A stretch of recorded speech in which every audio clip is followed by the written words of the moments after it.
Hey, so what's your type? That's right, I don't want your horoscope. Myers-Briggs, get out of here. And no, I don't want to know what your Hogwarts house is. I want to know what your favorite type of Pokemon. Do you like the action-packed and badass fire types? Or maybe you like the bright and beautiful grass types? Maybe you've got an affinity for the magical and mystical fairies and dragons. What would be known as elements in other games, Pokemon types are classifications of powers, abilities, and states of being. I mean, you know the typing system. I know the typing system. Water beats fire, fire beats grass, etc. It makes sense. But the typing system of today looks a bit different than the type matchups of old. Generally, when it comes to Pokemon and additions or adjustments to the formula, Game Freak giveth, and damned if Game Freak don't taketh away. There's nothing Game Freak loves more than adding new features to Pokemon and then snatching them out of our hands as soon as we're having a good time. And while many may come and go, one feature that's always permanent is the addition of new types. Dark, Steel, Fairy, and now, well, kind of Stellar. All excluding that last one, they further the world building and balance out the game. And I've been thinking, how about we add our own type for my own region, set in the American South? Subscribe to keep up with the region. Alright, pause. Sorry, I don't think I ever gave you, like, a name you can call me by, a moniker, an alias, like, anything. Y'all can call me Stoat. People call me Stoat everywhere. I'm Stoat. You can call me Stoat. Back to the video. Dark, Steel, Fairy, and Stellar. Well, sort of. But they all do something fun. I really do think they do. They add a lot to the Pokemon universe. So let's break it down. So in Gen 2, we got the addition of Dark and Steel. They rounded out a lot of the ecological gaps. There's a lot of stuff that's not quite rock and not quite dirt. You could easily give it the rock typing, I guess, but Steel just had to happen.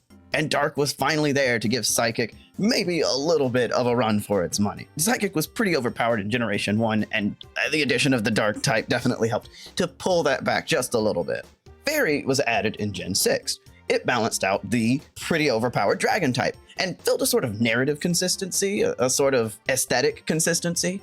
There's a whole host of cute, pink, magical creatures, and they feel like they should be related in some sense. It's a very satisfying group. It's very silly. It's very magical. It's good stuff. And then you got funky little guys in there, little scrunkly ones, and those are beautiful. And finally, Stellar. From what I know, this is a gimmick. It doesn't seem like too much more than a gimmick. Maybe it will have future ramifications, but we won't really know that till future games come out. As of now, it looks like a gimmick. I don't think any Pokemon are naturally this type. We've got Terrasta Turtle. I don't know. It's a gimmick. Now, I actually started this project with an additional type in mind. Among Poke fans, there's been a few types proposed by the community and various content creators. There's mainly light and sound. In the case of the light type, and I feel like most people agree with this, it's pretty comfortably covered by the fairy typing. That fills that bright, positive, cheery sort of energy, the vibe, while covering a larger umbrella than light alone is capable of. And for sound typing, there is a crazy amount of Pokemon and moves that could quite comfortably fit that category. I get why sound is so regularly talked about, but I want to do something a little different. I want to make a food type. Food is something that's incredibly important to Southern traditions, and frankly traditions around the world.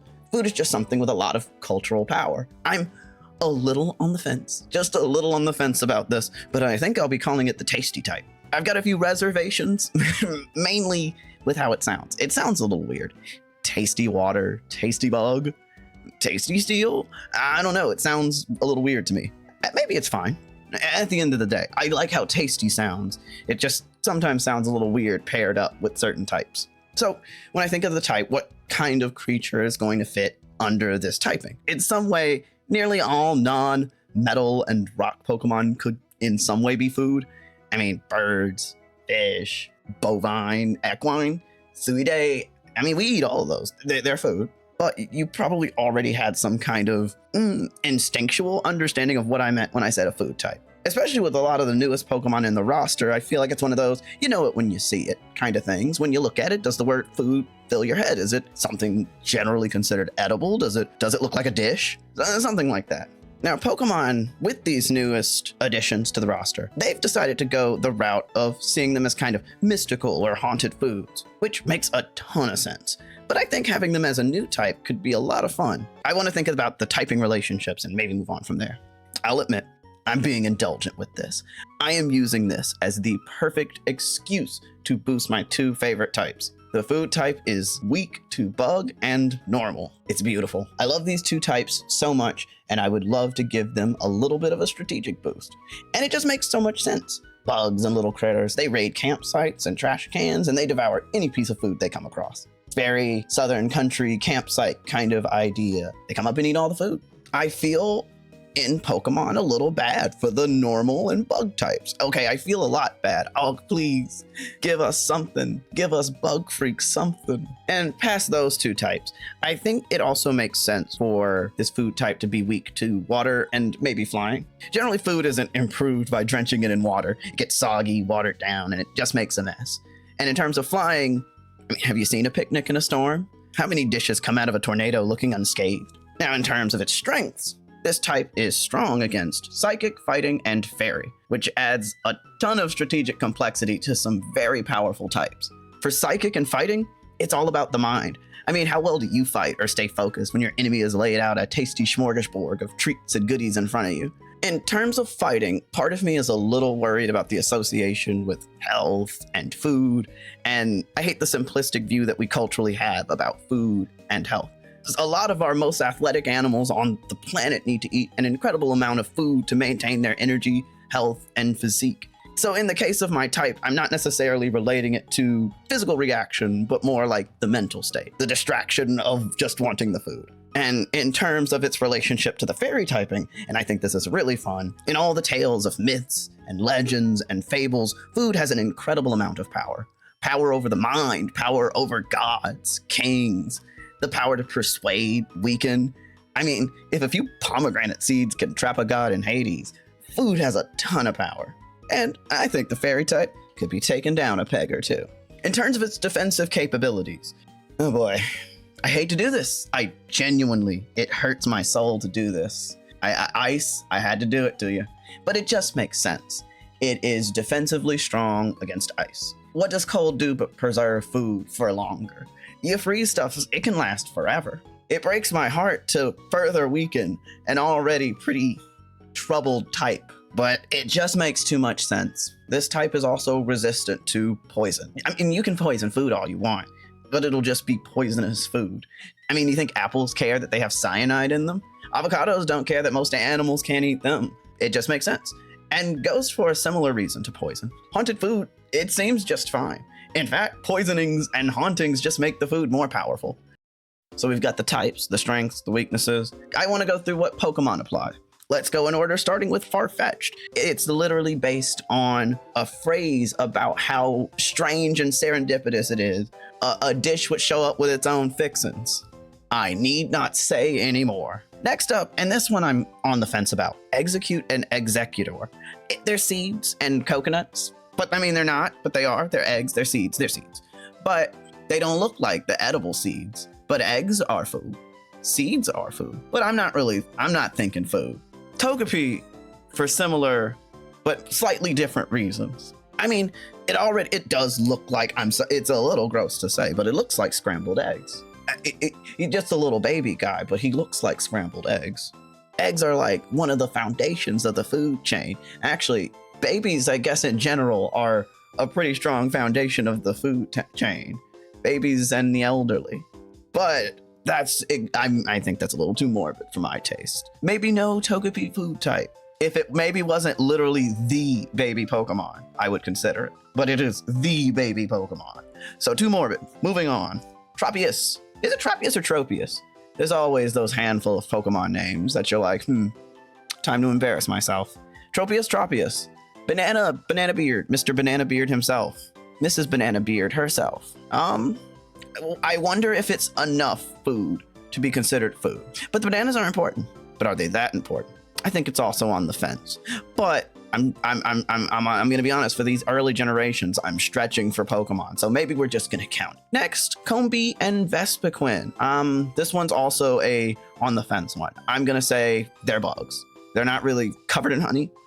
They don't really have honey in part of their design, but a lot of their moveset and defensive and offensive abilities could easily be tons of honey stuff, and it would just make sense to then think the food route. Next, we got Cherubi and Cherim. an old fave of mine. They're cherries. That's food. Next. Then you got Swirlix and Slurpuff. Cotton candy dogs. Food. Pumpkaboo Gorgeist. Pumpkins. Food. Boundsweet Seenie and Serena. They are mangosteens? Mangosteens. Whatever that is. Applin, Flapple, Appleton, Hydrapple, the whole line. All of them. Absolutely. At some point in the video, it was probably in your head already. Sinistea Poltegeist. T. Surfetched. Why did I have that on there? It should be with Farfetch'd. We already talked about this. Milkery. Alcremie. I mean cream. Milk. Moving on. Fido Doshman. They're bread. Dog. Smoliv, Olive, Arboliva. They're olives. It's all food. Next. Dondozo. It's not food, but it is a chef. Self-explanatory. Tatsugiri. It is not food. It is pretending to be food. That sounds pretty tasty type to me. And last but not least, our mascot, Weetzel, and our little bear, Honeycub. As you can see, definitely later gens had a lot more than earlier gens. And you might be realizing I'm also missing the Vanillite line. I'm not missing them. They're ice. They're completely ice. You know what? Addendum. Trubbish and Garbodor. That's food. Poison food. Moving on, we also have a handful of moves that would comfortably fit. Most of these moves are like signature moves. We've got Apple Acid, Grab Apple, Milk Drink, Soft Boiled, Spicy Extract, Stuffed Cheeks, Sweet Scent, and Tea Time. That's pretty much about all the moves that I could find that I could make fit the concept. And why is Sweet Scent a normal type move? That seems weird. How is a rat doing Sweet Scent? How is a dog doing Sweet Scent? What kind of Sweet Scent is it? It's a normal? Is that misattributed to the normal type? There's no way. That's got to be a grass type, right? Sweet Scent. Oh my god, it's a normal type move. Why? What is the Sweet Scent? Someone tell me. A pleasant aroma, if you say so. But look at how many grass type Pokemon know it. Someone answer me that. Well, that's now Sweet Scent is definitely a tasty type move. We're getting that at no normal type. And this type has a ton of possibilities. Honestly, I see a very strong support role type move pool that do a lot of things to your stats, like your speed or evasiveness. If it's something about like getting full off of food or like spices and burns and that kind of damage. Maybe a move like Garnish. Next 3 attacks, slightly more powerful. There's tons of stuff that can be done. And I sat and I pondered and I thought and I looked at the types and I just kept feeling dissatisfied. I'm looking at things that don't quite fit. I'm looking at stuff that I don't quite like. And then it dawned on me. It's all gotta go.